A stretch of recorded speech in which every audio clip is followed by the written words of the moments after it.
নির্বাচনের ঠিক একদিন আগে কুমিল্লার আদর্শ সদর উপজেলার কটক বাজার এলাকায় র্যাবের এক শ্বাসরুদ্ধকর অভিযানে বিপুল পরিমাণের দেশীয় ও বিদেশীয় আগ্নেয়াস্ত্র উদ্ধার করা হয়েছে।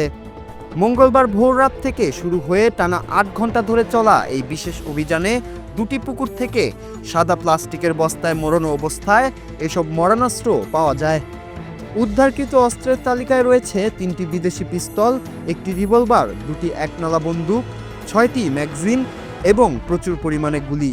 সাথে পাওয়া যায় ৩৩টি দেশীয় অস্ত্র। র্যাব জানায়, সীমান্ত পেরিয়ে ভারত থেকে অবৈধ আগ্নেয়াস্ত্রের একটি বড় চালান আসার গোপন সংবাদের ভিত্তিতে এই অভিযান পরিচালনা করা হয়।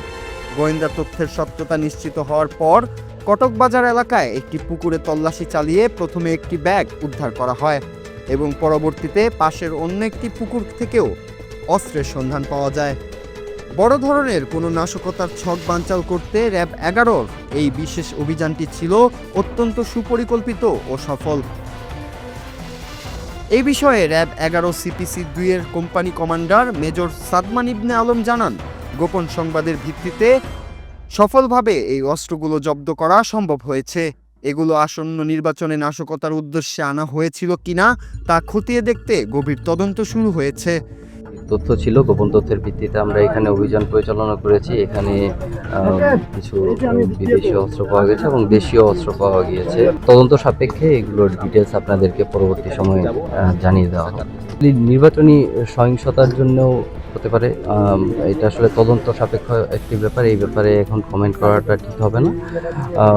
ধারণা করা হচ্ছে যে কিছু অস্ত্র জেলখানাতে থেকেও লুট হয়ে থাকতে পারে, কারণ আসামিদের অস্ত্র জেলখানাতে ছিল, হতে পারে এরকম। অস্ত্র উদ্ধারের এই ঘটনা ছড়িয়ে পড়ার সাথে সাথে পুরো কুমিল্লা জুড়ে সাধারণ মানুষের মধ্যে তীব্র আতঙ্ক ও উদ্বেগ দেখা দিয়েছে।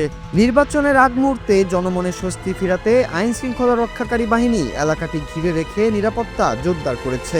স্থানীয় বাসিন্দাদের মতে, এত বিশাল অস্ত্রের মজুত উদ্ধার হওয়ার বিষয়টি অত্যন্ত ভয়াবহ এবং এটি নির্বাচনী পরিবেশকে অস্থিতিশীল করার যে কোনো ষড়যন্ত্র হতে পারে বলে আশঙ্কা করছেন তারা। Bangla TV news desk.